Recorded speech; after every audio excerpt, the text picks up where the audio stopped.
ఈరోజు మనం ఏకాదశి వ్రత కథ చెప్పుకుందాము.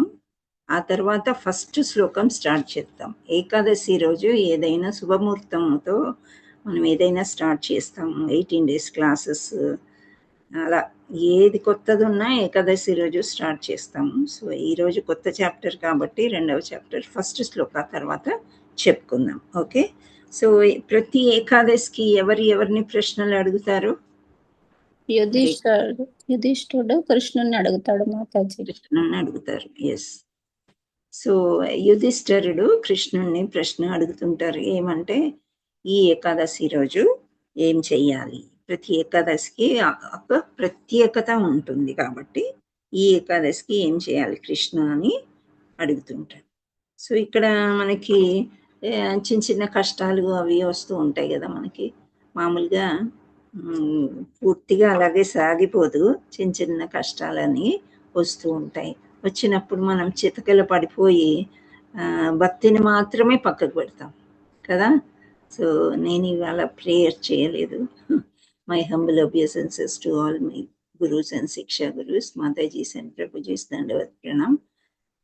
ఓం నమో విష్ణుపాదాయ కృష్ణప్రేష్టాయ భూతలే శ్రీమతే జయపతాక స్వామి ఇతి నామిని నమాచార్య పదాయ నితాయ కృపాప్రదాయిని గౌరకథ దామదయ నగర గ్రామతారిణి నమో విష్ణుపాదాయ కృష్ణప్రేష్టాయ భూతలే శ్రీమతే భక్తి వేదాంత స్వామి నితి నామిని నమస్తే సారస్వతే దేవి గౌరవాణి ప్రచారి నిర్విశేష శూన్యవాది పాశ్చాత్య దేశతారి हे कृष्णा कर्ण सिंधु दीन बंधो जगतपते गोपेश गोपिका कांत राधा कांत नमस्ते तप्त कांचन गौरांगी राधे वृंदावनेश्वरी उषा भानुसुते देवी प्रणमामि प्रिय वांछा कल्पतरुभ्यस्य कृपा सिंधुभ्यः एव च पत्तानां पावनेभ्यो वैष्णवेभ्यो नमो महावदन्याय कृष्ण प्रेम प्रदायते कृष्णाय कृष्ण चैतन्य नाम्ने गौरविषे नारायणं नमस्कृत्य नरं चैव नरोत्तमं देवीं सरस्वतीं व्यासं ततो जयमुदीरयेत् नष्टप्रायेषु भद्रेषु नित्यं भागवतसेवया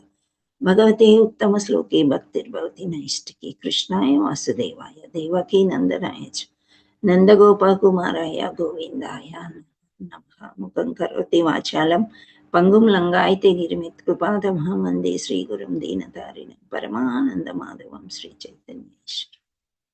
హరే కృష్ణ.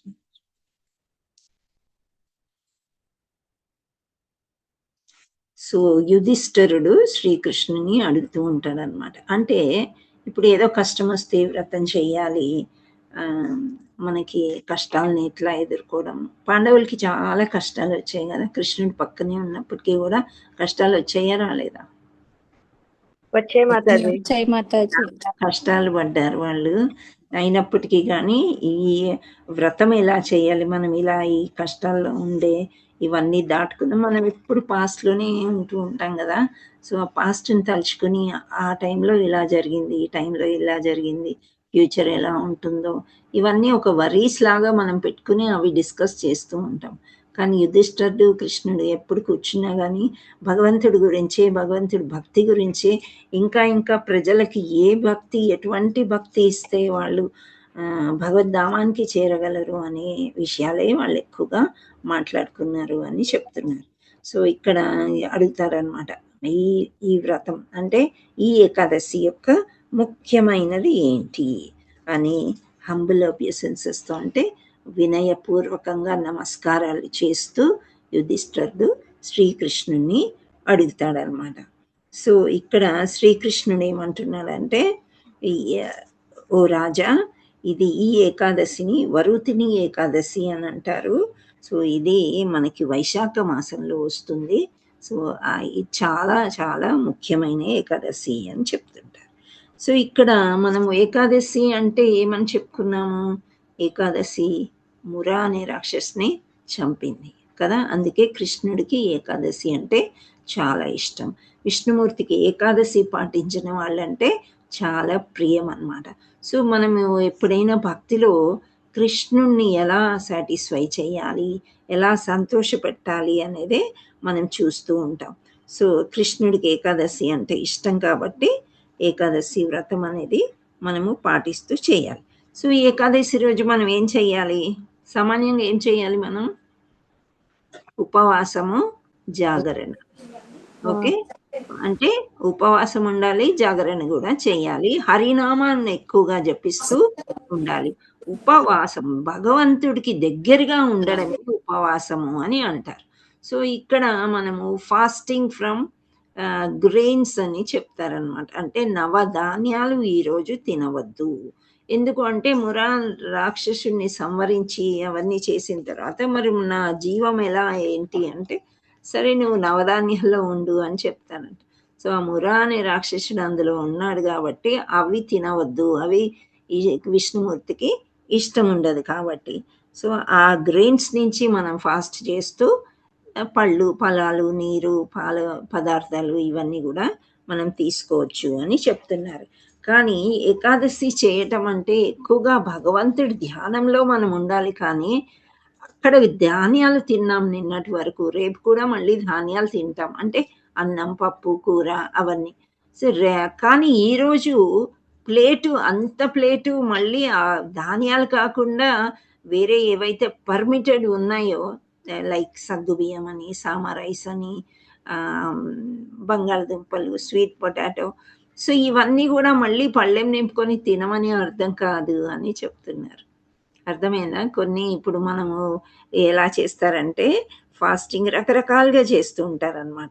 ఎలా అంటే ఫాస్టింగ్ కొందరు ప్రొద్దున్నుంచి రేపటి వరకు, అంటే నిన్న దశమి రోజు మొదలు పెడతారు. దశమి రోజు ఈవినింగ్ 7:00కి అన్నీ కంప్లీట్ చేసుకుని అప్పటి నుండి ఫాస్టింగ్ నిర్జలా చేస్తారు. ఈ రోజంతా ఉండి రేపటి వరకు. సో అలా ఉండలేని పక్షంలో నీరు తీసుకుంటారు, పళ్ళ రసాలు తీసుకుంటారు, మజ్జిగ, పాలు ఇటువంటి పానీయాలు తీసుకుని ఉంటారు. అది కూడా కాని పక్షంలో పళ్ళు, ఫలాలు, దుంపలు తీసుకుంటారు. అవి కూడా కాని పక్షంలో చెప్పాను కదా, సగ్గుబియ్యం కానీ, సామా రైస్ కానీ, ఇలా రకరకాల చాలా ఉంటాయి రెసిపీస్. అవి చేసుకుని కూడా ఎంజాయ్ చేస్తూ ఉంటారు. ఒక్కొక్క శరీరాన్ని బట్టి, అంటే మీ దేహం అనేది పోషణ అవసరమే, కానీ ఎంత అవసరమో అంతే తీసుకోండి. అంతకంటే ఎక్కువగా తీసుకోకపోతే, ఎక్కువ ఆహారం తిన్నామనుకోండి నిద్ర వస్తుంది కదా, ఏకాదశి రోజు నిద్రపోకూడదు. ఓకే. తెల్లవారే తలంటి స్నానం చేసుకుని భగవంతుడిని ధ్యానిస్తూ పూజ చేసుకుంటూ కలశం పెట్టుకొని చక్కగా నైవేద్యం చేసి భగవంతుడికి అన్నీ పెట్టచ్చు. సో అవి చేసి పెట్టి మనము హరినామం చేసుకుంటూ, అంటే జపం చేసుకుంటూ, పుస్తకాలు చదువుకుంటూ, సత్సంగ్ వింటూ ఇవి చేయాలన్నమాట. సో ఇక్కడ ఏమంటున్నారు, ఈ వరుతిని ఏకాదశి చేయడం వల్ల మనకు అన్ని పాపాలు పోతాయి అని చెప్తున్నారు. సో అన్ఫార్చునేట్ అంటే అనుకోకుండా ఏవైనా చెడు వాళ్ళు ఉంటారు కదా, అంటే చెడు పనులు చేసిన వాళ్ళు, అలాంటి వాళ్ళు కూడా ఆ పాపం నుండి బయట పడిపోవచ్చు అని చెప్తున్నారు. Fasting on Varuthini Ekadashi makes even an unfortunate woman fortunate.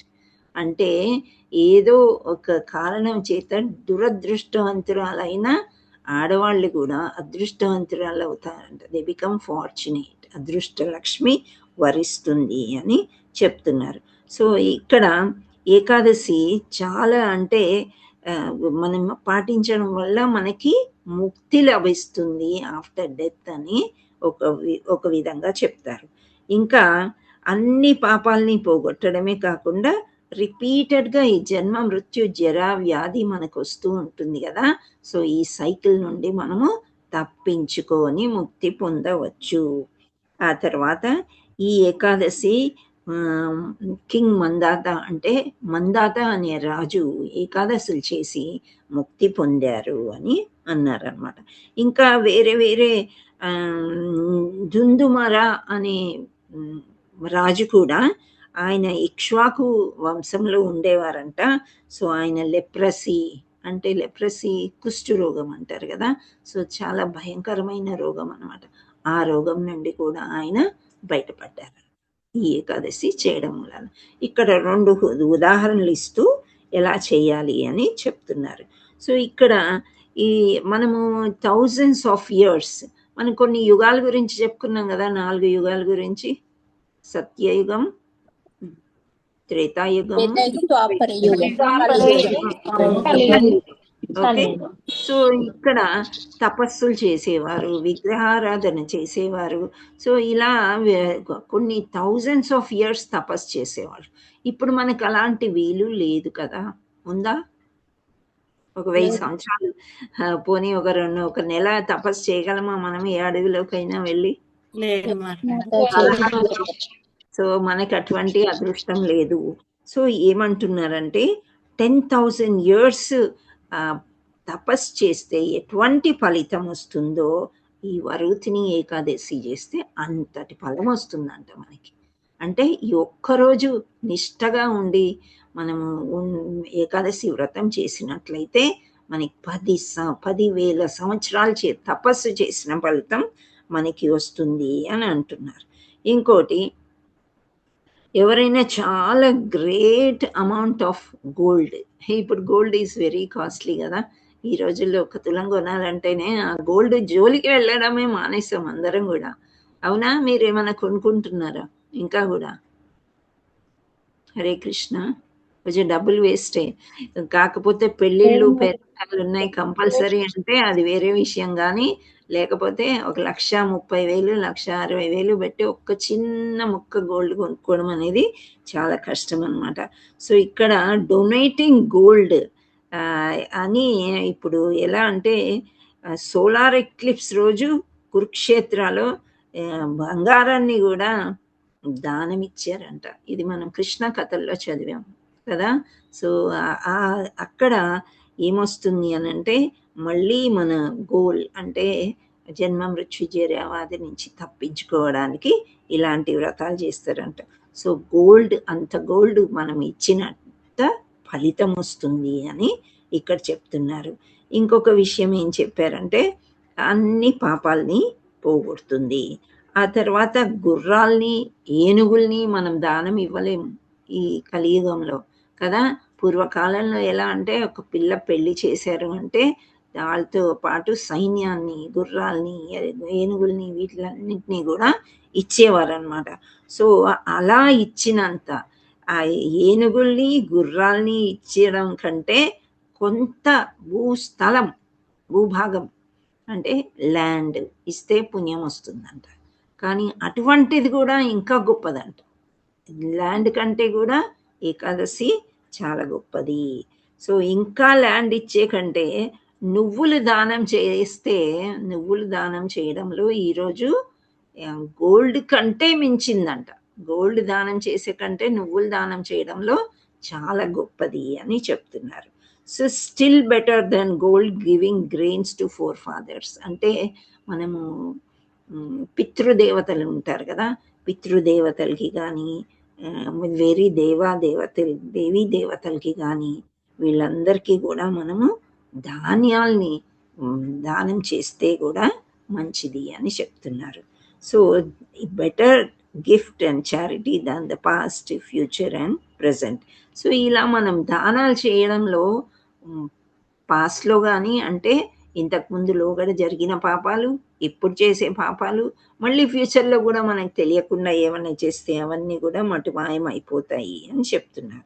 So, ఇంకా ఏమన్నారంటే ఒక అమ్మాయిని కన్యాదానం చేస్తే, కన్యాదానం మనందరికీ తెలుసు కదా! అమ్మాయిలు ఉంటే కన్యాదానం చేస్తారు.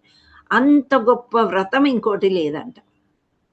సో, వీటన్నిటిని గోల్డ్ ఇవ్వడం కానీ, ఏనుగులు ఇవ్వడం, గుర్రాలు ఇవ్వడము, ఒక భూదానం చేయడం,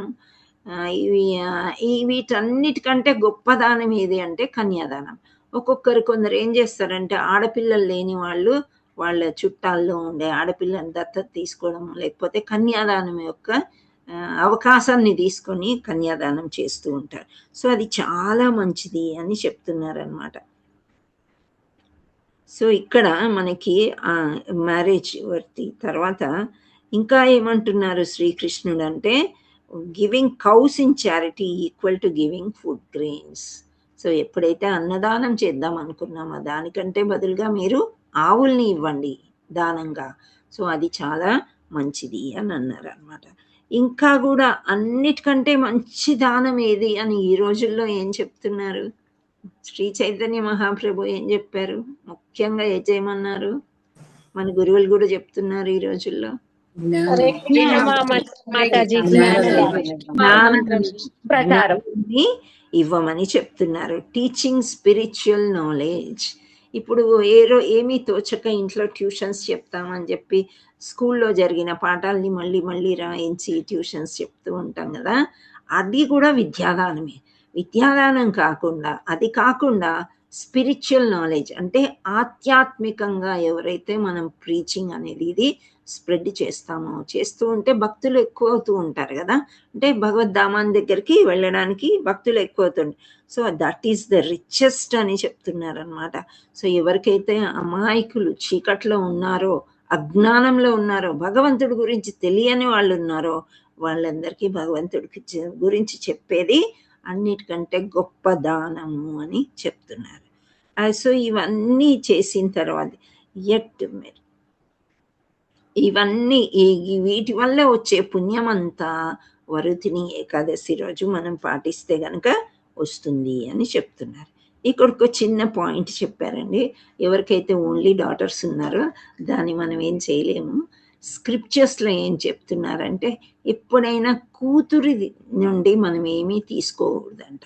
తీసుకుంటే గనక నరకాలకే వెళ్ళిపోతూ ఉంటామంట. సో కూతురికి ఎన్నో రకాలుగా కట్నాలు, కానుకలు, బంగారాలు అన్నీ మనం ఇవ్వచ్చు, కానీ కూతురు దగ్గర నుండి ఏమీ తీసుకోవద్దు. తీసుకుంటే గనక నరకానికి పాలవుతారు అని చెప్తారు. సో పూర్వకాలం పేరెంట్స్ కొడుకునే నమ్ముతారు, కానీ వాళ్ళు ఎట్లాంటి వాళ్ళైనా కూతుళ్ళ దగ్గర వచ్చి ఉండడం అట్లా చెయ్యరు. కానీ ఈ రోజుల్లో మనకి కూతురే చెయ్యాలి, అంత రుణబంధం కూతురుతోనే పెట్టుకున్నప్పుడు అవి చెయ్యొచ్చు, సేవలు చేసుకోవచ్చు, అది వేరే విషయం. కానీ స్క్రిప్చర్స్లో ఇలా చెప్తున్నారు. సో మనకి అది కూడా చెప్పారనమాట. ఇక్కడ శ్రీకృష్ణ భగవంతుడు one should be especially careful not to use the wealth of his daughter. So మనం ఒక్కొక్కసారి ఏం చేస్తారు, కూతుర్ని అమ్ముకుంటారు. కూతుర్ని అమ్ముకోవాలంటే ఎదురు కట్నాలు తీసుకుంటారు కదా. ఎస్పెషలీ ముస్లింలకి వాళ్ళకి కూతుర్లని అమ్మేస్తారు. కూతురు పుట్టకుండా కూడా చేసుకునే వాళ్ళు ఉన్నారు. సో ఆ రకంగా అది మహా పెద్ద పాపము అని చెప్తున్నారనమాట. సో అలా మనం ఎప్పుడైనా అమ్మాయికి ఎంత ఎక్కువ ఇస్తే అంత బాగుంటుంది అని చెప్తున్నారు. అంటే merit be described even Chitragupta the chief secretary of Yamadharmaraja in the heavenly planets. చిత్రగుప్తుడు లెక్కలు రాస్తూ ఉంటాడు కదా ఇక్కడ యమధర్మరాజు దగ్గర. సో ఆయన కూడా చెప్తున్నాడంట, వీళ్ళ కూతురు దగ్గర ఇన్ని తీసుకున్నారు, 5 రూపాయలు తీసుకున్నాడు, 10 రూపాయలు తీసుకున్నాడు, అవన్నీ మనకు తెలియదు. కానీ కొందరు కూతురే ఆధారం అనుకొని ఆ అమ్మాయిని కొంచెం మోసం చేస్తారు కూడా, వాళ్ళ ఇంట్లోనే పెట్టుకోవడం అట్లాంటివి కూడా చేస్తూ ఉంటారు. ఇవన్నీ స్క్రిప్చర్స్లో చెప్పారు అని శ్రీకృష్ణ పరమాత్మ పద్మ పురాణంలో ఉంది అని చెప్పారు, యుధిష్ఠర్కి చెప్తున్నారు. సో ఇవన్నీ మనం విని వీలైతే అవి పాటించడానికి ప్రయత్నం చేయాలి. సో దశమి నుండి ఏకాదశి అయిపోయిన తర్వాత ద్వాదశి వరకు మనం ఉపవాసం ఉండి ఆ తర్వాత మనము పారణ చేసుకోవచ్చు. సో ఈ ఉపవాసం ఉంటూ మనం ఏమేం చెయ్యాలంటే గ్యాంబ్లింగ్, స్పోర్ట్స్. గ్యాంబ్లింగ్ అంటే ఏంటి? జూదం ఆడడం అంటే పాండవులు వీళ్ళతో ఆడారు జూదం, చెస్, అదే అని కాదు. కార్డ్స్ ఆడినా, చీటీలు వేసుకుంటారు కదా, ఏమంటారు దాన్ని, ఇంకా రకరకాల గేమ్స్ ఉంటాయి, డబ్బులు పెట్టి ఆడేవన్నీ కూడా గ్యాంబ్లింగ్ అంటారు. ఓకే, సో అది చేయకూడదు. ఈరోజు స్పోర్ట్స్ చేయకూడదు. అండ్ డే టైంలో ఈ ఒక్కరోజు పడుకోకూడదు. మనం తెల్లవారు ఎప్పుడో లేస్తాము, మధ్యాహ్నం 1 గంట 2 గంటలు రిలాక్స్ అవుతాం, అది ఈరోజు మాత్రం పడుకోకూడదు అని చెప్తున్నారు. పాన్ అంటారు కదా, బీటిల్ నట్స్ అండ్ తమలపాకులు, వక్కలు ఈరోజు తినకూడదు. అండ్ ఇంకా ప్రజల్ప అంటే అనవసరమైన విషయాలు ఏవి కూడా మాట్లాడకూడదు. మాట్లాడితే ఇద్దరు కలిస్తే భగవంతుడి గురించే మాట్లాడుకోవాలి. అండ్ ఇక్కడ మనకి ధాన్యాలు అవన్నీ కూడా మనం తినకూడదు అని ఈరోజు చెప్తున్నారు. Sexual activities, shaving of the body, face, head అంటే జుట్టు కత్తిరించుకుంటారు కొందరు, అలాంటివి ఈరోజు చేయకూడదు అని చెప్తున్నారనమాట. ఇంకా కృష్ణుడు ఏం చెప్తున్నాడంటే మనం అన్ని పాపాల నుంచి విడుదలైపోయి భగవంతుడి దగ్గరికి వెళ్ళాలంటే ప్రొద్దున లేసి లార్డ్ జనార్దన కృష్ణ అని చెప్పేసి రాత్రంతా కూడా జాగరణ చేస్తే చాలా మంచిది. We can go to spiritual అబోర్డ్ అంటున్నాను. అంటే ధామ్కి వెళ్ళడానికి మనకి మంచి అవకాశం ఉంటుంది అని చెప్తున్నారు. సో ఇవన్నీ కూడా మనకి ఫైనలీ యుధిష్ఠిరుడు ఇవన్నీ విని వరుతిని ఏకాదశి ఇలా చెయ్యాలి అని చెప్పేసి ఆవుల్ని వాటినన్నిటిని దానం చేస్తూ తర్వాత ఇంటికి రిటర్న్ వచ్చారంట. సో ఇలా చెప్పారనమాట శ్రీకృష్ణుడు ఎవరికి, యుధిష్ఠిరుడికి. సో ఇది వరుతిని ఏకాదశి కథ. అంటే దీంట్లో ఏంటంటే ఇద్దరు రాజుల యొక్క ఉదాహరణ. ఒక రాజేమో లెప్రసీ నుండి కుష్టు వ్యాధి నుండి బాగుపడ్డాడు, ఇంకొక రాజు కూడా అన్ని కష్టాలని ఎదుర్కొని ఆ తర్వాత ఆయన ముక్తి పొందాడు అని చెప్పారు ఉదాహరణకి. ఇక అన్ని రూల్స్ మళ్ళీ కూడా రివిజన్ చేశారనమాట. సో ఇక్కడ నేను యూట్యూబ్లో ఒక స్టోరీ మన కృష్ణ కాన్షియస్ వాళ్ళు ఇస్కాన్ వాళ్ళే చెప్పారు, అది చెప్తాను చూడండి.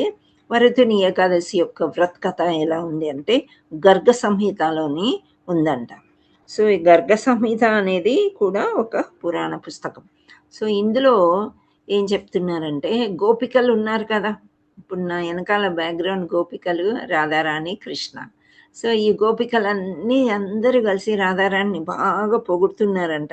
ఏమని పొగుడుతున్నారు అంటే నువ్వు ఒక దివ్య స్వరూపిణివి, నువ్వు నందనందనుడు అంటే శ్రీకృష్ణుడు ఎప్పుడు నీ వశంలోనే ఉంటారు, నీవు ఇంత అంత అందం కాదు నీది, ఎప్పుడు నువ్వు మెరుస్తూ ఉంటావు కదా బంగారం లాగా, ఇంత అందమైన దానివి, శ్రీకృష్ణుడినే ఆయన ఇంకా అందమైనవాడు అంటే నందనందుడు ఎప్పుడు నీ వశంలోనే ఉంటాడు. సో కృష్ణుడిని ప్లీజ్ చేయాలంటే, ఆయనని సాటిస్ఫై చేయాలి, ప్లీజ్ చేయాలి, మేము ప్రేమించాలి అంటే ఏం చేయాలో చెప్పమని అడుగుతారంట. అప్పుడు రాధారాణి చెప్తుంది, ఇప్పుడు వచ్చే ఏకాదశి వరుతిని ఏకాదశి, ఏకాదశి అంటే కృష్ణుడికి చాలా ఇష్టము, మీరందరూ కలిసి ఏకాదశి చెయ్యండి. సో ఏకాదశి రోజు కృష్ణుడి కథలే కాకుండా ఆయన యొక్క భక్తుల కథలు వింటే కూడా చాలా శ్రేష్టము అని చెప్తున్నారు.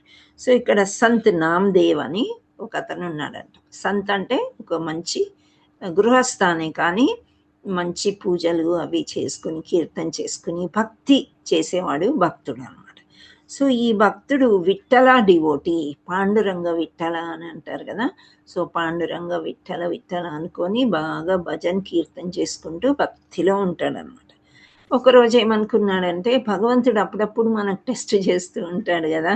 సో ఆ టెస్ట్లో మనం ఎలా పాస్ అవ్వాలి అని మనం చూసుకోవాలి. అది ఎప్పుడు ఎలా టెస్ట్ చేసుకోవాలి అంటే లాస్ట్ 15 days క్రితం ఒక ఏకాదశి జరిగింది.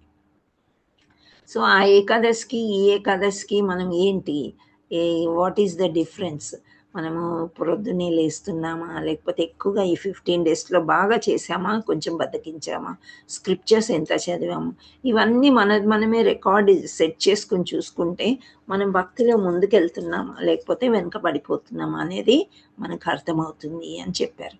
ముందుకెళ్తున్నామంటే ఇంకా ముందుకు ఎలా వెళ్ళాలి అని గురువులను అడిగి తెలుసుకోవచ్చు, ఇంకా వెనక పడిపోతున్నామంటే మనం ఏం చేయాలి అనేది కూడా మనం ఆలోచించుకోవచ్చు. అలా అవగాహన మనము ఒక రిజల్ట్ అనేది మనము చేసుకోవాలి అని చెప్తున్నారు.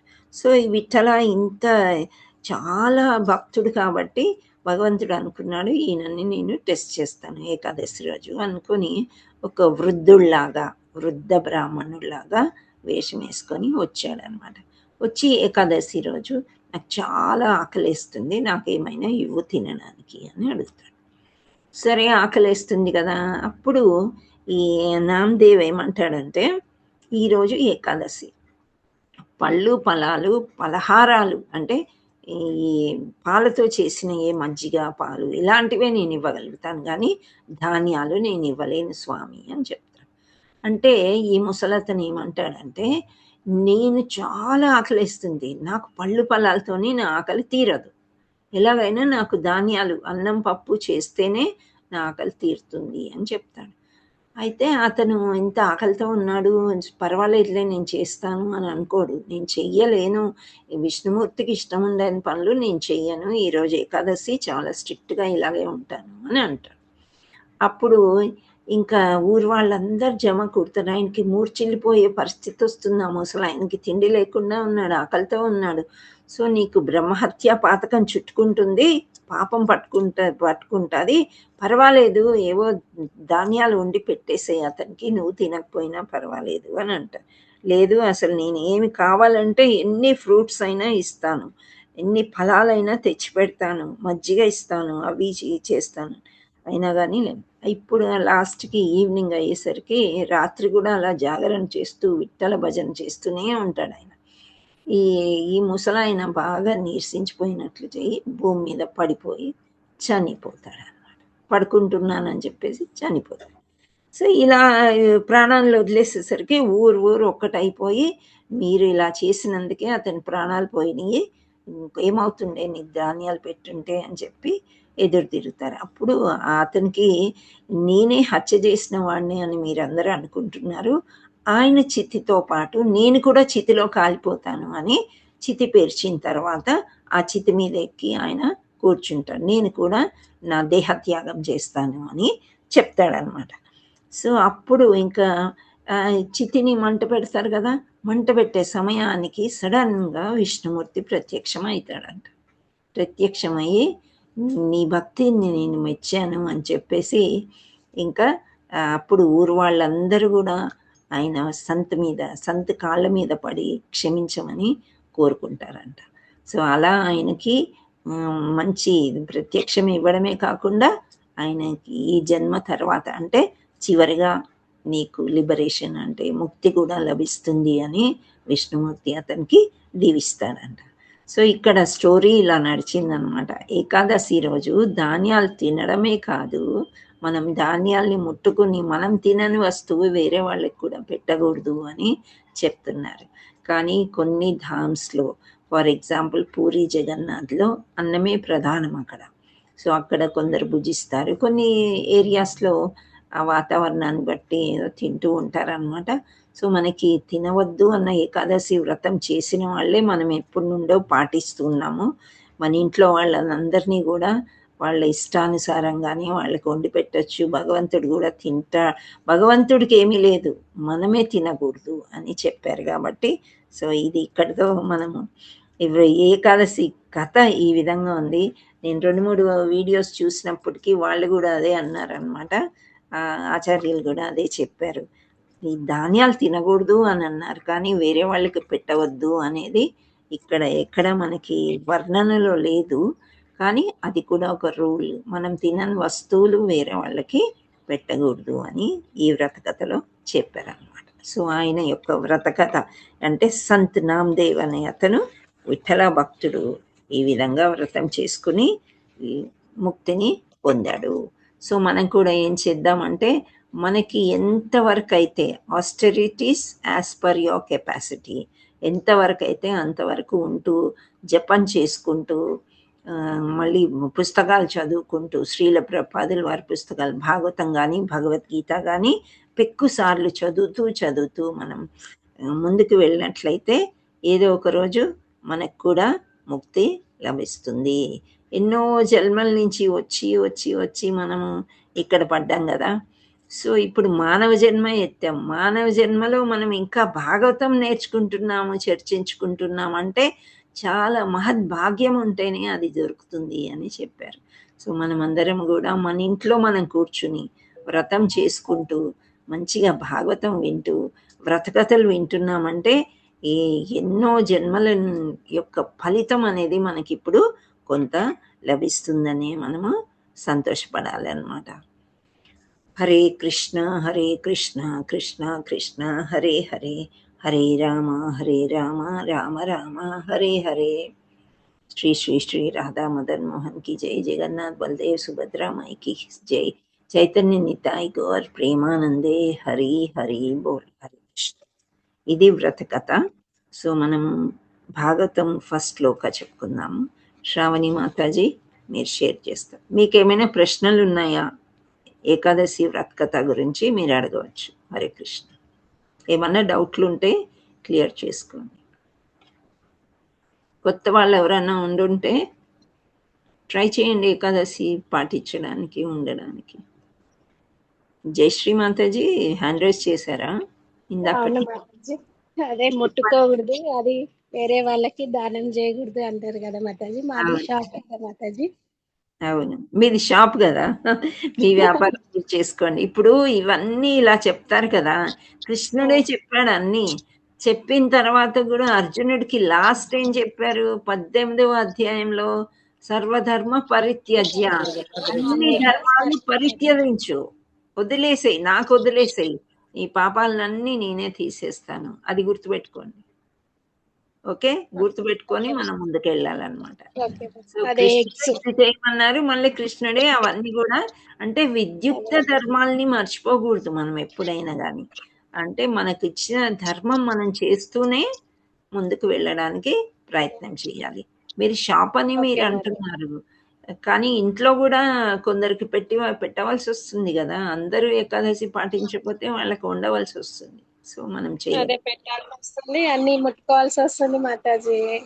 అవును, తప్పదు. ఆనియన్ గార్లిక్స్ అంటే అదంటే ఇవి కొంతరి విన్నారు కదా మాతాజీ. అవును, కావాలంటే ఈ రోజు పాపం వస్తుంది అంటారు, వాళ్ళు అడిగింది పెట్టకుంటే అని, అట్లా ఇట్లా అని. అవి ఉంటాయమ్మా మనకి. వాళ్ళకి ప్రసాదం పెడుతూ పెడుతూ వాళ్ళు కూడా మన సైడ్ ఆ ఫ్యామిలీ అంతా ఏకాదశి పాటించారంటే అంత అదృష్టం ఇంకోటి ఉండదు. అదే మాతాజీ, మన హ్యాపీగా ఇంట్లో ఉంటుంది కూడా మాతాజీ. హ్యాపీగా ఉంటది. కానీ వాళ్ళకి అవి సరిపోవు, లేదు నాకు పప్పే కావాలి, ప్రొద్దున లేస్తే చాయ్ బిస్కెట్ కావాలి అనే వాళ్ళు ఉంటారు. సో ఇవన్నీ కొంచెం మనం విద్యుత్ ధర్మాన్ని మనం నిర్వర్తిస్తూ, మనం ఏకాదశి పాటిస్తూ, మనం కృష్ణ ప్రేమలో, కృష్ణ భక్తిలో మనముంటూ వాళ్ళని ముందుకు తీసుకెళ్ళడమే మన. హరే కృష్ణ. మన ఇంట్లోకి వాళ్ళని తెచ్చుకోవడం కొంచెం అసాధ్యమే మాతాజీ. అసాధ్యం ఏమీ కాదు, అసాధ్యం కాదు, ప్రయత్నం చేసి చూడాలంతే. ఓకే కృష్ణుడే మాతాజీ. మనకి వ్యతిరేకం కూడా చూసి ఉంటాడు. ఈ మాయను పంపిస్తాడు కదా, వాళ్ళందరూ మాయలో ఉన్నారు అనమాట. ఆ మాయ నాకు పంపించినప్పుడు గెలుస్తాం అనుకో, మాయ రాదు. నాకు ప్రతి ఏకాదశికి ఒక పెడుతుండ్రు మాతాజీ, టెస్ట్ పెడుతున్నారు. నేను నెగ్గాలని ప్రయత్నం చేస్తూనే ఉన్నాను మాతాజీ. చేయండి చేయండి, ఏముంది, మంచిగా ఉపవాసం ఉండి మనము ఈవినింగ్ ఫ్రూట్స్ దుంపలు తిన్నారనుకోండి సరిపోతుంది. వాళ్ళ గురించి మనకెందుకు, వాళ్ళే వస్తారు దారిలో. ప్రతి ఒక్కరికి ఒక టైం వస్తుంది, కృష్ణుడి దారిలోకి అందరు రావాల్సిందే. ఓకే అది మనం మాతాజీ. అనుకోవాలి. అది. హరే కృష్ణ మాతాజీ. అసలు మాతాజీ నాకేమనిపిస్తుందంటే ఈ వంట పనే పెట్టుకోకూడదు అనమాట. అంటే ఎవరైతే ఏకాదశి చేస్తున్నారు ఫ్రూట్స్ దుంపలతో సరిపెట్టేసుకుంటే, ఈ సాల్టే వాడాలి, ఈ ఈ గ్రెయిన్సే వాడాలి, ఇవన్నీ మనకి ఆ జోలికే రాదు. హాయిగా చక్కగా గుడికి వెళ్ళి దర్శనం చేసుకొని కావాలంటే గోవిందాసులో తింటారు కొందరు. ఇవన్నీ పెట్టుకోరు అనమాట ఇంట్లో. అది అట్లా కూడా చేయవచ్చు. హరే కృష్ణ. వంట మాతాజీ పని లేకపోతే చాలా టైం ఉంటది మాతాజీ. చెప్పండి. వంట పని లేకుంటే చాలా టైం ఉంటది మాతాజీ, ఆ, హ్యాపీగా ఉంటుంది. అవును, హ్యాపీగా ఉంటుంది. చక్కగా ఎక్కువ ఎక్కువ రౌండ్స్ చేసుకోవచ్చు, బుక్స్ చదువుకోవచ్చు. ఇంకెవరో అడిగారు మాతాజీ, జయశ్రీ మాతాజీ, థ్యాంక్ యూ. మాతాజీ నేను చెప్పండి. ఓట్స్ లాంటి తినవచ్చా మాతాజీ? లేదమ్మా, ఓట్స్ తినకూడదు. తినకూడదుగా? ఓట్స్ డ్రై ఫ్రూట్స్ ఏం తినకూడదు? డ్రై ఫ్రూట్స్ తినొచ్చు, డ్రై ఫ్రూట్స్ తినొచ్చా? ఫ్రూట్స్ అన్ని తినొచ్చు, డ్రై ఫ్రూట్స్ తినొచ్చు, పాల వస్తువులు, పన్నీర్ తినొచ్చు. ఓకే, ఓకే బాదాంతో లడ్డు లాగా చేసుకుని తినొచ్చు. Shakes, milk shakes, banana shake, mango ఇప్పుడు కదా మ్యాంగో షేక్, ఇట్లాంటివి చేసుకుని తాగొచ్చు. నిమ్మరసం తాగొచ్చు, మజ్జిగ తాగొచ్చు. ఓకే మాతాజీ. ఓకే, ఇలా ఉన్నాయి కొన్ని వస్తువులు. లైక్ సామా రైస్. మీరు ఒకసారి ఎప్పుడైనా హ్యాబిట్స్ గోవింద రెస్టారెంట్కి వెళ్తే తాళి కూడా ఇస్తారు అక్కడ చక్కగా. అంటే పొటాటో చిప్స్, వేరుశనక్కాయలు వేపినవి, అవి చాలా ఇస్తారు అనమాట. అవన్నీ తింటే అసలు మనకి రోజు కంటే ఎక్కువ తింటాం. వాళ్ళు పాస్తా చేస్తారు, పూరి చేస్తారు, చపాతీ చేస్తారు, పల్హారి పిండి అని దొరుకుతుంది, దాంతో చేస్తారు అనమాట. సో తినొచ్చా అని నేను కొద్దిగా కొంచెం తిన్నాను, మీరు పాటించవచ్చా ఇప్పుడు? పర్వాలేదు, ఉండండి, మీకు తెలియకుండా తిన్నారు కదా ఓట్స్. తెలియదు, నేను ఇంకా తినొచ్చేమని తిన్నా కొంచెం. ఇప్పటి నుండి ఉండండి, నెక్స్ట్ ఏకాదశి కంప్లీట్ గా ఉండండి. ఓకే, మీరు ముందు నుంచి ప్లాన్ చేసుకోవాలి మాతాజీ. నాకు ప్లానే ఉంది మాతాజీ, నేను తినొద్దానే ఉన్నా, అయితే అవి తింటారేమో అన్న ఉద్దేశంతో పాలాలు వేసుకొని తిన్నా కొంచెం. తినకూడదు. ఓకే మాతాజీ, ఇప్పటి నుంచి చేస్తా పాటిస్తా. లోటస్ ఫ్రూట్ విత్తనాలు ఉంటాయి కదా, దాన్ని ఏమంటారు? Makhana Mataji, full makhana. Full makhana. Pool it is the best food for Ekadashi.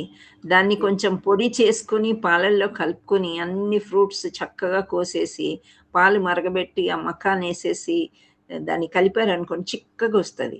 అది మనము ఫ్రూట్ సలాడ్ లాగా చేసుకొని తిన్నారంటే ఆకలేయదు. అండ్ మిల్క్ షేక్ కూడా అసలు ఆకలేయదు. Bananas 2 with milk and sugar or బెల్లం వేసుకుని మంచిగా మిక్సీ చేసుకుని పెద్ద గ్లాసులు తాగేశారనుకోండి, సాయంత్రం దాకా ఆకలేదు. అంటే మీరు తట్టుకోలేక, ఒకవేళ మీకు ట్యాబ్లెట్స్ ఉన్నాయి, మీరు తట్టుకోలేరు అనుకుంటే అలా చేయండి. లేదు అంటే ఆరెంజ్ జ్యూస్, నిమ్మకాయ, ఈ జ్యూసులు తాగడంలో ఆకలి ఆపదు, కష్టం.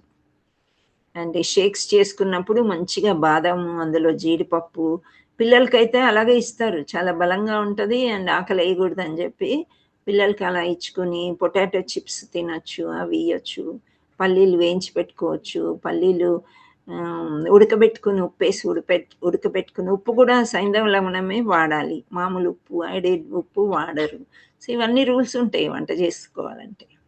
ఓకే, కొత్తిమీర పుదీనా అవి వాడచ్చు, కానీ పాలకూరలు ఆకుకూరలు అవి తినరు. ఓకే ఓకే మాతాజీ. ఓకే మాతాజీ, నెక్స్ట్ టైం మీరు ఇంకా పూర్తిగా మంచిగా ఉండడానికి ప్రయత్నం చేయండి. ఓకే మాతాజీ. ఏకాదశి అంటే మనకు పెద్ద పండగ అమ్మ. 15 డేస్కి ఒకసారి చాలా మంచి పండగ. ఎలా అంటే మనం మామూలుగా పండగలు ఎలా చేసుకుంటాం, మామిడాకు కట్టుకొని గడపలకి పసుపు కుంకాలు పెట్టుకుని కలసం పెట్టుకుని భగవంతుడిని మంచిగా అలంకరించుకుని పువ్వులు కొబ్బరికాయ ఇవన్నీ ముందు రోజే తెప్పించుకొని పళ్ళు తెప్పించుకొని అన్నీ చేసామనుకోండి, మనకి సగం టైం అందులో పోతుంది. సో ఆకలి అనిపించదు అనమాట. ఎండాకాలం కాబట్టి కావాలంటే నీరు తీసుకోండి, వాటర్ తీసుకొని మధ్యాహ్నం ఒక గ్లాస్ మజ్జిగ, ఒక అరటిపండు తిన్నారనుకోండి, ఈవినింగ్ దాకా ఆకలేదు. ఇంకా జాగరణ అంటారా, చాలా 90% జాగరణ చెయ్యరు, అది మన ఇష్టం. ఉమా మాతాజీ చెప్పండి. మాతాజీ కలశం పెట్టాలా? పెడితే మంచిది అని చెప్తారు. మామిడాకు కానీ తమలపాకులు కానీ కలశం నీళ్లతో పెట్టుకుని అందులో పసుపు కుంకుమ పూలు అవి వేసి ఒక ప్లేట్ వేసి ఆ ప్లేట్ మీద కృష్ణుడు సాయంత్రం ఈవినింగ్ పెట్టచ్చా మాతాజీ? పెట్టండి, మీరు ఉపవాసమే కదా ఈవినింగ్. నేను ఎప్పుడు ఈ రూల్స్ ముందు రోజు చెప్తాను కదా. నిన్న ఆదివారం వచ్చింది, అంతకుముందు 2 ఏకాదశులు ఆదివారాలు వచ్చాయి. సో మనం అంతా డిస్కస్ చేయలేదు. మళ్ళీ కొత్త వాళ్ళు ఎవరైనా ఉంటే నెక్స్ట్. ఇప్పుడు ఈరోజు అందుకే అన్నీ చెప్పాను అనమాట, అన్ని వివరంగా చెప్పానని నేను అనుకుంటున్నాను. మీకు అర్థమైంది కదా? Yes mataji. Hare Krishna mataji. Thank you all matajis and prabhujis. ఇంకో 7 minutes ఉన్నట్టుంది, షేర్ చేయమ్మా. చిన్న శ్లోకం చెప్పేసుకో. ముఖం కరోతి వాచాలం పంగం లంగాయతే గిరిమిత్ కృపాతమహం వందే శ్రీ గురుం దీనతారిణం పరమానంద మాధవం శ్రీ చైతన్య ఈశ్వర. హరే కృష్ణ. వ్యాస ఉవాచ. సో ఇక్కడ 2వ అధ్యాయాన్ని మనం ఏమంటున్నామంటే భగవత్ తత్వము మరియు భక్తియుత సేవ. భగవతత్వం అంటే అసలు భగవంతుడు అంటేనే తెలియని వాళ్ళు చాలా మంది ఉంటారు. మనకు కూడా ఇంతకుముందు ఏం తెలియదు. ఏదైనా కావాలంటే అమ్మవారికి పూజ చేయండి, సాయిబాబాకి పూజ చేయండి, వెంకటేశ్వర స్వామి వ్రతం చేయండి, ఇంతే, అంతవరకే అనమాట. యాక్చువల్లీ భగవతత్వం అంటే భగవంతుడు ఎవరు, భగవంతుడి అవతారాలు ఏంటి, లీలలేంటి, ఇవన్నీ పూర్తిగా భగవంతుడిని తెలుసుకున్నట్లయితే భగవంతుడిని ఎలా సేవించవచ్చు, భక్తియుక్త సేవ ఎలా ఉంటుంది, సో అని మనము తెలుసుకోవడానికి వ్యాస మహర్షి ఏం చెప్తున్నారంటే, ఇతి సంప్రశ్న సంహృష్టో విప్రాణాం రౌమహర్ష నిహి ప్రతిపూజ్య వచస్తేషాం ప్రవక్తుముపచక్రమే. అంటే ఇక్కడ వ్యాస ఉవాచ అంటే వ్యాసుడు పలికెను. వ్యాసుడు ఎవరు? హరే కృష్ణ. వ్యాస మహర్షి ఎవరు? అంత డీప్ గా వెళ్తే ఆయన కొడుకు. మనం ఇక్కడ చెప్పుకోవడానికి శ్రీకృష్ణుడే వ్యాస మహర్షి, ఇన్కార్నేషన్ వ్యాస మహర్షి. ఓకే, ఏం చేశారు ఆయన? వ్యాస మహర్షి? భాగవతం, భగవద్గీత రాశాడు. అవన్నీ రాశారు, ఆయనే రాశారు. ఈ పురాణాలన్నీ కూడా వ్యాస మహర్షి రాశారు అనమాట. సో వ్యాసుడు ఏమని పలుకుతున్నాడు ఇక్కడ? ఈ భాగవతం ఎలా పైనకి వచ్చింది? ఈయన రాశాడు, కానీ ఏదో అసంతృప్తి ఉండింది కదా వ్యాస మహర్షికి. మనం తెలుసుకున్నాం. అసంతృప్తి ఉన్నప్పుడు నారద మహర్షి వచ్చి, నీవు కృష్ణలీలలు అస్సలు వర్ణించలేదు కాబట్టి నీకు తృప్తి కలగట్లేదు, ఇంత మంచి వేదం రాసినా కానీ అని అన్నారనమాట. సో ఆ విధంగా ఇక్కడ ఏమంటున్నారు అంటే, వ్యాసుడు పలికెను ఈ విధముగా. ఇతి అంటే ఈ విధం. సంప్రశ్న ఉత్తమ ప్రశ్నలచే సంహృష్ట పూర్ణ సంతుష్టుడాయను విప్రాణం మునుల యొక్క. ఇప్పుడు మనము ఫస్ట్ చాప్టర్ అంతా కూడా ఋషుల యొక్క ప్రశ్నలు. ఋషులందరూ ఏం చేశారు? ఒక 80,000 లక్షల కొద్ది మునులందరూ ఒక దగ్గర గ్యాదర్ అయ్యారనమాట, గుమిగూడారు. ఎక్కడ? నైమిషారణ్యంలో. సో అక్కడ కొన్ని ప్రశ్నలు వేశారు. ఎవరిని వేస్తున్నారు ప్రశ్నలు? ఎవరికి వేశారు? కొన్ని క్వశ్చన్స్ అడిగారు కదా వాళ్ళు. దూరదృష్టితో చూసాము, కలియుగం వస్తుంది, కలియుగంలో ఈ విధంగా ఉంటారు జనాలు, సో వీళ్ళందరినీ ఎలా మనము ఉద్ధరించాలి అనేది ఎవరిని అడుగుతున్నారు? ఆయన వాళ్ళందరూ కలిపి ఒకరిని లీడర్ చేశారు. ఎవరాళ్ళు? సూత మహామునికి వ్యాసాసనం వేసి, మీరేను మాకు ఈ ప్రశ్నలన్నిటికీ జవాబులు చెప్పాలి అని చెప్పేసి ఆ ప్రశ్నలన్నీ కూడా వేశారు. 6 ప్రశ్నలు వేశారంట. సో ఈ సంప్రశ్న అంటే ఉత్తమ ప్రశ్నలు. ఏదో ఒకటి అరే ప్రశ్న అడగాలి కదా, ఇప్పుడు గురుగారు క్వశ్చన్ ఆన్సర్స్ అంటున్నారు, ఏదో ఒకటి అడగాలి. నా జుట్టు అంతా ఊడిపోతుంది మాతాజీ, నేనేం చెయ్యాలి అని అడిగారు అనుకోండి, మీరు ఏం చెప్పాలి అప్పుడు? నేను మహామంత్రం చెప్పండి అంటామా? కాదు కదా. అంటే ఇర్రెలవెంట్ క్వశ్చన్స్ అన్నమాట అవి. మనకి ఈ సబ్జెక్ట్కి ఆధ్యాత్మికంలో ఉన్నప్పుడు భౌతిక దేహాన్ని పెద్ద పట్టించుకోము. అలాంటి క్వశ్చన్లు కాకుండా సంప్రశ్న అంటే చాలా ఉత్తమ ప్రశ్నలు. ఉత్తమ ప్రశ్నలు, అత్యుత్తమ అని వస్తుంది కదా ఇక్కడ, నారాయణం నమస్కృత్య అని అందులో వచ్చినప్పుడు నిత్యం భాగవత సేవయ అని కూడా వస్తుందని. ఉత్తమ ప్రశ్నలు అంటే ఆధ్యాత్మికంగా భగవంతుడి దగ్గరికి ఎలా చేరాలి అనే ఒక్కటే ఆరాటం అన్నమాట. అది తప్ప వేరేది ఉండదు.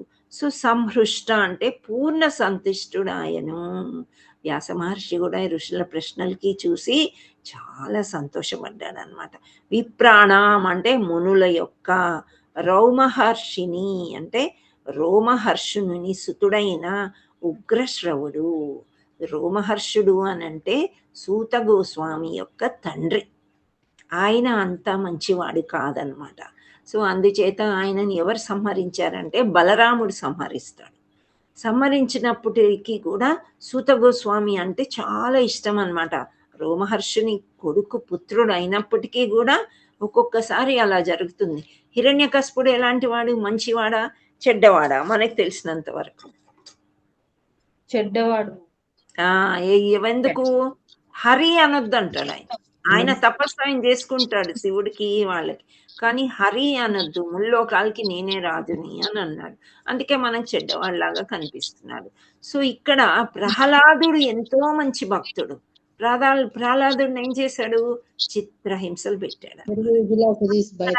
ఉదాహరణ ఎందుకు ఇస్తున్నానంటే, హిరణ్యకశిపుడు అంత మంచివాడు కాదు, రాక్షసుడు. కానీ ప్రహ్లాదుడు రాక్షస వంశంలో పుట్టినప్పటికీ మంచి భక్తుడు అయ్యాడు. అదే విధంగా సూత గోస్వామి మంచి భక్తుడు అన్నమాట, వినయ విధేయతలు కలిగిన వాడు. సో అతనిని ఈ ప్రశ్నలు అడుగుతున్నాడు. అందుకని ఇక్కడ ఏమంటున్నారు? రోమహర్షుని సుతుడైన ఉగ్రశ్రవుడు. ఉగ్రశ్రవుడు అంటే సూత గోస్వామి. ప్రతి పూజ్య కృతజ్ఞతలను తెలిపిన పిదప వచః వాక్కులను తేషాం వారికి ప్రవక్తుం సమాధానము తెలుపుటకు ఉపచక్రమే ఉద్యుక్తుడు అయ్యను. సో వ్యాసుడు అంటున్నాడు, ఋషులందరూ కూడా ఇన్ని ప్రశ్నలు 6 ప్రశ్నలు అడిగారు. ఈ 6 ప్రశ్నలకి సమాధానం చెప్పటానికి ఉద్యుక్తుడు అయ్యను. ఎవరు? సూత గోస్వామి. సో రోమహర్షిని సుతుడైన ఉగ్రశ్రవుడు అంటే సూత గోస్వామి బ్రాహ్మణుల ఉత్తమ ప్రశ్నలచే పూర్ణ సంతుష్టి నొందినవాడై వారికి కృతజ్ఞతలు తెలిపి ప్రత్యుత్తరమును సగ ఉద్యుక్తుడాయను. సో ఇప్పుడు గురువుగారు ఉన్నారు. గురువుగారికి హరిబోల్ హరిబోల్ హరిబోల్ చాలా బాగా చెప్పారు మాతాజీ, మాకు సంతోషం వేసింది, అర్థమైంది. అక్కడి వరకు ఓకే, కానీ ఇలాగ చూస్తుంటారు గురువులు. వీళ్ళకి అర్థమైతే ఏదైనా ఒక క్వశ్చన్ రావాలి కదా. ఎన్ని క్వశ్చన్స్ అడిగితే గురువుకి అంత ఇష్టం అంట. మొన్న మనకి రిషికేష్ ప్రభుజీ వచ్చారు కదా, ఆయన కూడా అన్నారు ఆ ప్రశ్నలతోనే ఆయనకి కడుపు నిండిపోతుందంట. ఎన్ని గంటలైనా కూర్చుంటారు. ఎవరైనా ప్రశ్నలు అడిగేవాళ్ళు ఉండాలి అని గురువు ఎప్పుడు ఆలోచిస్తుంటారు. అక్కడ వీళ్ళు ఈ సూత గోస్వామిని ఎటువంటి క్వశ్చన్లు అడిగారు? చాలా ఉత్తమ ప్రశ్నలు అన్నమాట. కలియుగంలో జనులు ఏం చేయాలి, ఎలా ఉండాలి, ఇవన్నీ కూడా 6 ప్రశ్నలు వాళ్ళు అడిగారనమాట. సో ఆ ప్రశ్నలన్నిటికీ చాలా సంతోషం వేసింది. ఎవరికి? సూత గోస్వామికి సంతోషం వేసి ప్రత్యుత్తరము జవాబులు చెప్పడానికి ఆయన రెడీగా ఉన్నారంట. ఇంకా పైకి తీసుకోండి. ఏమీ లేదు కదా ఇక్కడ, భాష్యం లేదనుకుంటా, ఉందా? ఓకే, కొంచెం ఓకే. ఇక్కడ భాష్యంలో ఏం చెప్తున్నారంటే, నైమిషారణ్యం నందరి ఋషులు సూత గోస్వామిని 6 ప్రశ్నలు అడిగిరి. ఒక్కొక్కటిగా వాటికి అతడు సమాధానాలని ఒసగనున్నాడు. సో 6 ప్రశ్నలు అడిగేసరికి ఈ 6 ప్రశ్నలకి కూడా ఒక్కొక్క దానికి సమాధానం చెప్పడానికి ఆయన కూర్చున్నారు అని చెప్తున్నారు. సో ఒక్కసారి మనము ఈ 6 ప్రశ్నలు ఏంటి అనేది మాత్రమే చూద్దాం ఈరోజు. రేపు రెండవది మనం చెప్పుకుందాం. ఓకే. సో ఋషుల ప్రశ్నలు ఒకసారి మీరు మళ్ళీ బ్యాక్కి వెళ్ళి 1వ అధ్యాయంలో మనం చూసినట్లయితే ఇక్కడ మానవాళికి అత్యుత్తమ శ్రేయస్సు ఏంటి అని అడిగారనమాట. ఈ షేరింగ్ తీసేయచ్చమ్మా. Thank you so much. Hare Krishna. So మానవాళికి అంటే ఎటువంటి మానవాళికి? వాళ్ళు ఉండేది ద్వాపర యుగం ఎండింగ్లో. సో ఇప్పుడు వచ్చేది కలియుగం. ఆ కలియుగంని కలహయుగం అన్నారు. ఎప్పుడు కలహించుకోవడము, మిస్అండర్స్టాండింగ్ చేసుకోవడము, ఒకరినొకరు కొట్టుకోవడము, తిట్టుకోవడం, ఇదే సరిపోతుంది అనమాట. సో ఇట్లాంటి వాళ్ళకి అత్యుత్తమైన శ్రేయస్సు అంటే అత్యంత శుభకరమైన నిశ్చితమైన శ్రేయస్సు ఏది? వాళ్ళకి వాళ్ళ శ్రేయస్సు కొరకు ఏమి చేయగలము అనేది మొదటి ప్రశ్న. రెండవ ప్రశ్న ఏంటంటే, శాస్త్రాలు చదవాలి అని అనుకుంటే ఈ శాస్త్రాల యొక్క సారాంశం వాళ్ళకి అర్థమవుతుందా? వాళ్ళు మందసుమందలు, దురదృష్టవంతులు, ఆయుష్ తక్కువ ఉన్న వాళ్ళు, ఇవన్నీ ఋషులు చెప్పారు కదా. సో వీళ్ళందరినీ ఉద్ధరించాలంటే ఏం చేయాలి? సో ఇక్కడ దాన్ని సులభంగా అర్థం చేసుకునే మార్గం ఏది అని అడుగుతున్నారు అనమాట. సో ఈజీ వే ఎలా? వీళ్ళకి భాగవతం చదవమంటే వాళ్ళకి కష్టమేమో. సో ఆ భాగవతాన్ని ఈజీగా ఎలా చేశారు అని ఎలా చేయగలరు, మార్గం ఏంటి అని రెండవ ప్రశ్న అడిగారు. మూడవది ఏమన్నారంటే, భగవంతుని అవతార ఉద్దేశము అంటే భగవంతుని దేవకి వసుదేవులకు ఎందులకు జన్మించారు, ఈ విషయం కూడా వాళ్ళకి చెప్పాలి. దేవుడు ఎందుకు వచ్చాడు, అవతరించారు ఎందుకు, అసలు కృష్ణ భగవానుడు, కృష్ణ లీలలు అనేది మనము అవన్నీ చూసినట్లయితే భగవంతుడి గురించి మనకి తెలుస్తుంది. అవన్నీ కూడా భాగవతంలో ఉన్నాయి. నెక్స్ట్ అవతార యొక్క కార్యాలు, ఆయన యొక్క కర్మలు, కృష్ణుడి కర్మల గురించి మనం తెలుసుకున్నాం కదా. సో ఆయన భగవంతుడి అవతారాలు, వాటి లీలలు, వాటి కర్మలు, ఇవన్నీ మనం తెలుసుకోవాలి. ఆయన యొక్క పని ఏంటి అనేదే 4వ ప్రశ్న. నెక్స్ట్ 5వది, ఆ కర్మలే కాకుండా ఆయన యొక్క లీలలు, భగవంతుడి యొక్క లీలలు తెలుసుకుంటే మనకి ఏమవుతుంది? మనసులో సంతోషం వస్తుంది. సంతోషం వచ్చినప్పుడు ఆయన మీద ప్రేమ వస్తుంది. ప్రేమతో మన కృష్ణుడికి సేవ చేయాలనుకుంటాం, అవునా కదా? సో కృష్ణ సేవ చేస్తేనే కృష్ణుడు మన దగ్గరికి వస్తాడనమాట. అది 5వది. 6వది ఏంటంటే, కృష్ణ భగవానుని ఆశ్రయం తీసుకోవడము. కృష్ణుని తర్వాత ఆశ్రయం తీసుకోవడం అంటే, ఇప్పుడు ద్వాపర యుగం ఎండ్ అయిపోతుంది, అప్పుడు కృష్ణుడు వెళ్ళిపోతాడు. వెళ్ళిపోయేసరికి మనకెవరు ఈ ధర్మాన్ని, వీటినన్ని కాపాడేవాడు ఎవరు అని ఒక ప్రశ్న వస్తుందన్నమాట. సో ఆ ధర్మం ఎలా కృష్ణుని తర్వాత ఎలా పూరించుకోవచ్చు, ఈ జనులు ఎలా బ్రతకాలి, వీళ్ళ ఆశ్రయం ఎలా తీసుకోవాలి అని ఈ 6 ప్రశ్నలు వాళ్ళు అడిగారంట. సో ఈ 6 ప్రశ్నలకి జవాబులు సూత గోస్వామి ఏమి చెప్పారు అని 2వ శ్లోకం నుండి మనము చదువుకుందాం. ఓకేనా? హరే కృష్ణ మాతాజీ. హరే కృష్ణ. చెప్పండి. ఒక్కొక్కసారి మళ్ళొకసారి రిపీట్ చేస్తారా క్వశ్చన్లు? లాస్ట్ పాయింట్ ఒకసారి చెప్పరా మాతాజీ? 6వ పాయింట్. ఫస్ట్ది చూడండి. ఫస్ట్ది మానవాళికి అత్యుత్తమ శ్రేయస్సు, సెకండ్ అత్యంత శుభకరమైన నిశ్చితమైన శ్రేయస్సు ఏది అని వాళ్ళు అడిగారు. First question. ఓకే. సెకండ్ది శాస్త్రాల సులభంగా అర్థం చేసుకునే మార్గం ఏది? శాస్త్రాల సారాంశం అర్థం చేసుకుని సులభంగా అర్థం చేసుకునే మార్గం ఏది అని అడిగారు. రెండవది. ఓకేనా? మూడవది భగవంతుని అవతార ఉద్దేశ్యం ఏంటి, ఎందుకు అవతరించాడు, దేవకి వసుదేవులకు ఎందుకు పుట్టాడు అనేది. నాలుగవది అవతార కార్యాలు, భగవంతుని అవతారాలు, వాటి లీలలు, వాటి యొక్క కర్మలు, భగవంతుడి యొక్క కర్మలు లీలలు. ఐదవ దాంట్లో భగవంతుడి యొక్క లీలలు, అవతార మహిమలు, ఇవన్నీ ఏంటి మాకు చెప్పండి అని అడుగుతున్నారు. 5 రాసుకున్నారా? మాతాజీ హరే ఒక్క నిమిషం. 5వది భగవంతుని లీలలు, అవతారాలు, మహిమలు.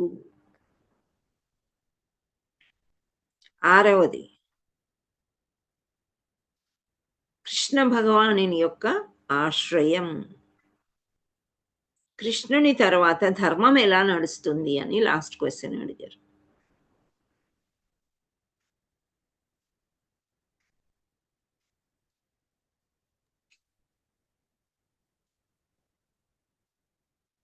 మాతాజీ నేను ఒకసారి రిపీట్ చేయనా క్వశ్చన్లు అంటారా?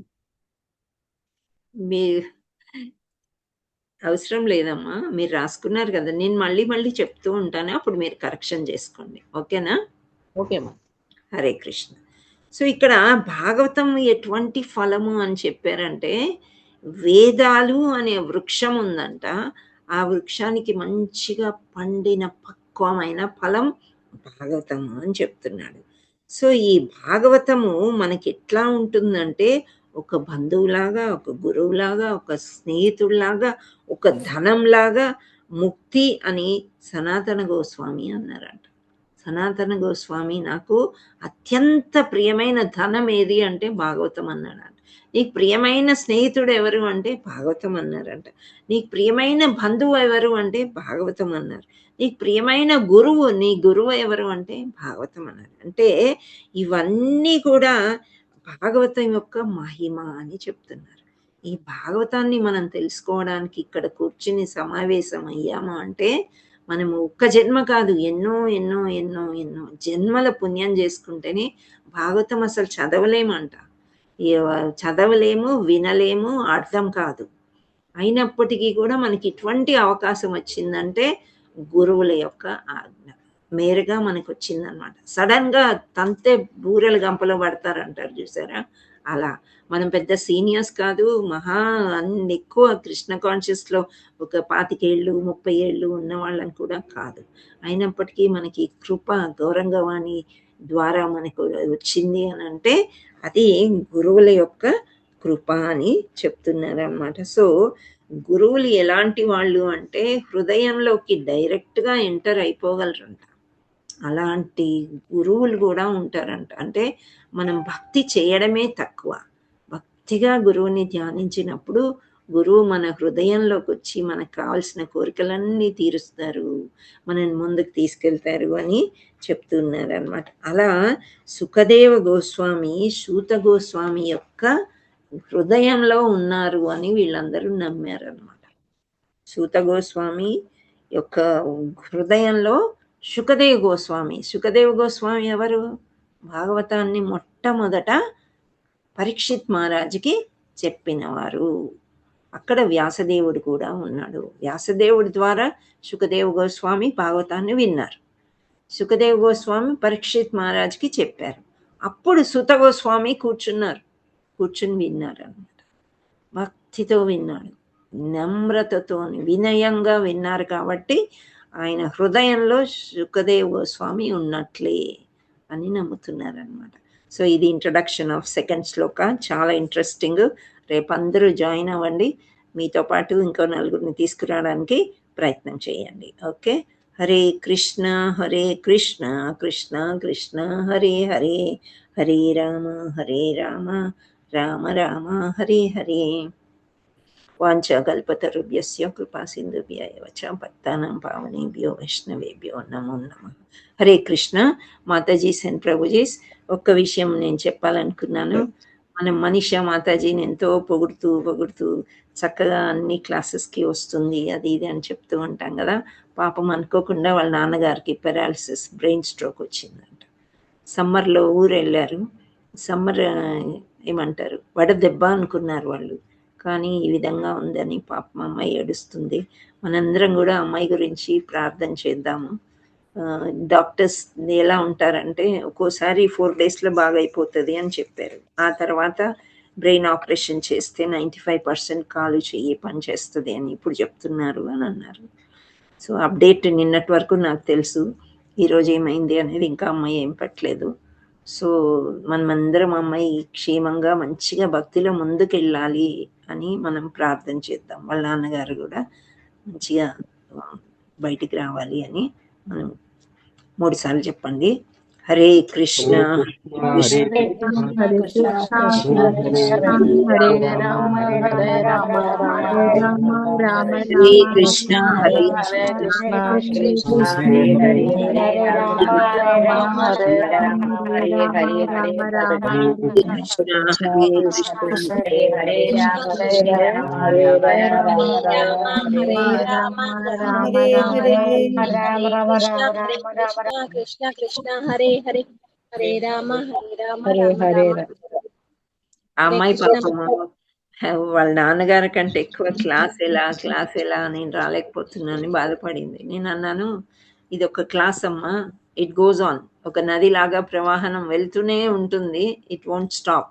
మనం కాకపోతే ఇంకెవరు. కానీ నువ్వు మాత్రం మీ నాన్నగారిని చూసుకో, చక్కగా బ్రేవ్గా ఉండు అని చెప్పాను. హరే కృష్ణ. సో మీకేమైనా కృష్ణుడు హరే కృష్ణ. మనీషా మాతాజీకి టెస్ట్ పెట్టాడు మాతాజీ. అక్కడ ఇక్కడ అన్నట్టుగా టెస్ట్ పెట్టాడు. ఎక్కువ రోజులు కాదు, తొందరగానే బయట పడిపోతుంది ఆ టెస్ట్ నుంచి. ఈ పెరాలిసిస్ స్ట్రోక్, బ్రెయిన్ స్ట్రోక్ అనేది అట్లే ఉంటుంది. కానీ 4-5 days తర్వాత నార్మల్ అయిపోతారు, ఏం ప్రాబ్లం ఉండదు. చెప్పండి. ఇంకే సబితా మాతాజీ, మీ మైక్ చాలా లో వస్తుంది. హరే కృష్ణ మాతాజీ, క్లాస్ తీసుకోవడానికి మనీషా మాతాజీ లేరు కాబట్టి ఏమైనా హెల్ప్ కావాలంటే చెప్పండి మాతాజీ. శ్రావణి మాతాజీ ఒక్కరే అయిపోయినారు కదా. ఓకే, డెఫినెట్లీ ఏమైనా చేయాలంటే నేను చేస్తాను Mataji. Hare Krishna. Thank you so much. Hare Krishna. ఇంకేమైనా ప్రశ్నలు ఉన్నాయా ఈ శ్లోకం గురించి? హరే కృష్ణ మాతాజీ, ఇప్పుడు వరకు ఫస్ట్ అధ్యాయం అయితే మాతాజీ, అంతవరకు రికార్డ్స్ గ్రూప్ లో పెట్టండి మాతాజీ లిస్ట్. అది ఓకే, ప్లేలిస్ట్ అంటున్నారా? ఓకే. ఇప్పుడు అందులో వెతకాలంటే గౌరంగంలో అమ్మో ఎన్ని ఉంటాయో మాతాజీ, చాలా ఉన్నాయి. అవును, అందుకని గ్రూప్ ఏ క్లాస్ ఇప్పుడు 1 year నుంచి చాలా గురువులు ఎక్కువైపోయారు, ప్రచారకులు. నేను శ్రీనివాస్ ప్రభుజీని అడుగుతాను, ప్లేలిస్ట్ ఏమైనా చేశారేమో. ఓకే మాతాజీ. Okay, thank you. సో ఇంకేమైనా ఉన్నాయా ప్రశ్నలు? ఎండ్ చేద్దామా మాతాజీ? ఇంతకు ముందు అడిగినారు మీరు, ప్రశ్నలు జారీ చెప్పారు కానీ అది ఒక్కసారి చెప్పారా మళ్ళీ ఒకసారి, నేను రాసుకోలేదు. మళ్ళీ రిపీట్ చేస్తానమ్మా. ఒక్కొక్కరికి చెప్పాలంటే కష్టము. నేను మళ్ళీ రిపీట్ చేస్తాను సెకండ్ శ్లోక చెప్పేటప్పుడు, అప్పుడు రాసుకో. ఓకేనా? నిన్న తిరుపతి నుంచి పొద్దున్న వచ్చాం, నిన్న ఇస్కాన్ టెంపుల్ వెళ్ళాము, అక్కడ నైట్ కూడా. So nice. అష్టసఖీలు చూసారనమాట అక్కడ. అవునండి, మంచిగా అనిపించింది అక్కడ అంతా చూసుకొని. చాలాసేపే ఉన్నాము, జపం కూడా 3 rounds చేసి వచ్చేసాము. బస్ టైం అవుతుండే 8:30కి. Very nice. అక్కడ మీరు వచ్చేసామండి. గోవిందాస్ రెస్టారెంట్ చూడలేదా? అన్ని తిరిగి చూసినామండి, అక్కడ చూసినాం కానీ తినలేదు అన్నట్టు. ప్రసాదం ఓకే. తీసుకున్నారు కానీ అన్ని ఓకే. పొంగలి ప్రసాదం ప్రసాదం కూడా ఇచ్చారు. చాలా ఇస్తారు అక్కడ. 2, 3 ఆ, వెరైటీస్ ఇస్తూనే ఆ, ఉంటారు. అవును, బాగుంది. ఇంతకుముందు వెళ్ళాం కానీ ఇప్పుడు చాలా ఫస్ట్ కట్టిన కొత్తలో వెళ్ళాం, మళ్ళీ నిన్న వెళ్ళినాం అన్నట్టు. అయినా ఇంతకుముందు వెళ్ళిన దానికి ఇప్పుడు ఇందులో ఉన్నప్పుడు వెళ్ళిన దానికి తేడా ఉంటది. ఇప్పుడు చాలా తేడా ఉందండి. కూర్చొని చాలాసేపు కూర్చున్నాము అక్కడ. అది ఒక 50 మందికి రాసాము భోజనానికి కూడా మేము అక్కడ. Okay, very nice. అన్ని చేసి వచ్చాము. ఆ బుక్ కూడా చూశానండి కానీ అదా కాదా అని మళ్ళీ ఆయన 800 అని చెప్పాడు. మళ్ళీ అదా కాదా నాకు అర్థం కాలేదు. మా బస్ టైం అవుతుంది, చూసుకునే టైం లేదు. అక్కడ ఉన్నది స్టాక్ ఉండే అక్కడ, కానీ మా బస్ టైం అవుతుందని వచ్చేసినాం చూసుకోకుండా అన్నట్టు. ఇంకా హరిబోల్ అదే మాతాజీ. భాగవతం బుక్ దొరకలేదు, అక్కడ కూడా ఉంది కానీ. అవును, అది ఏమైందో మరి. ఫస్ట్ క్యాంటు ప్రింటింగ్ స్లో అవుతుందా, డిమాండ్ ఎక్కువ ఉన్నట్టుంది. ఉన్నది అదే, అందుకే 1 month 1.5 month పడుతుంది అన్నారు మన ఇస్కాన్. అవునండి. సో కాస్ట్లీ ఉంటది మాతాజీ. ఓన్లీ డిసెంబర్ మంత్ లోనే కొంచెం తక్కువ ఉంటాయి రేట్స్. అవును, 800 అని అన్నాడు. మళ్ళా అది ఇక్కడ ఎంత మళ్ళా అదా కదా, ఇలా చూడడానికి కూడా టైం లేదు. ఫోన్ లో చూద్దామంటే కూడా సరే అని ఇక్కడ చూద్దాంలే అని వచ్చేసినాం అన్నట్టు. పర్వాలేదు మాతాజీ. ఇక్కడ మనకు దగ్గరలో సికింద్రాబాద్ టెంపుల్ ఉంది, ఇక్కడ కూడా ఉంది కదా. అక్కడ తీసుకుంటే. హరే కృష్ణ మాతాజీ, దండోత్ ప్రణామం. దండవత్ ప్రణామం. సో మనం ఎండ్ చేద్దాము. శ్రీ శ్రీమదేశి భక్తి వేదాంత స్వామి మహారాజ్ శ్రీల ప్రపాద్ की जय. इस्कॉन फाउंडर आचार्य श्रील प्रपाद की जय. श्री श्रीमद भक्ति सिद्धांत सरस्वती गोस्वामी महाराज की जय. अनंत कोटि वैष्णव वृंद की जय. नामाचार्य श्रील हरिदास ठाकुर की जय. प्रेम से कहो श्री कृष्ण चैतन्य प्रभु नित्यानंद श्री अद्वैत गदाधर श्रीवासादि गौर भक्तवृंद. श्री राधा मदन मोहन की जय. श्री राधा गोपीनाथ की जय. श्री राधा गोविंद जी की जय. श्याम कुंड की जय. राधा कुंड की जय. गिर गोवर्धन की जय. श्री मायापुर धाम की जय. श्री वृंदावन धाम की जय. गंगा मैया की जय. यमुना मैया की जय. तुलसी देवी की जय. भक्ति देवी की जय. श्री हरिनाम संकीर्तन की जय. सामवेद भक्त वृंद की जय. जगन्नाथ बलदेव सुभद्रा माई की जय. गौर प्रेमानंदे हरि हरि बोल. All glories to Sri Guru and Sri Gauranga. All glories to assembled devotees. Hare Krishna. All glories to assembled devotees. Hare Krishna. All glories to assembled devotees. Hare Krishna. Thank you all so much. రేపు మళ్ళీ ఇదే సమయానికి అందరూ join అవ్వండి. హరే కృష్ణ. హరే కృష్ణ హరే మాతాజీ. కృష్ణ మాతాజీ, దండోత్ ప్రణామం మాతాజీ. హరే కృష్ణ మాతాజీ మాతాజీ. ఏకాదశి ఇవాళ రేపు దండోత్ ప్రణామం. ఈ రోజే ఏకాదశి. రేపు మాతాజీ ఇప్పుడు కలసి పెట్టచ్చు అంటున్నారు కదా మాతాజీ, అందులో వాటర్ పోస్తాం కదా, మరి ఆ వాటర్ తర్వాత మొన్నటి తీసేసి అది ఏం చేయాలి మాతాజీ? మొక్కలకి మొక్కలు కోసేయచ్చు కదా. అంతే. హరే కృష్ణ.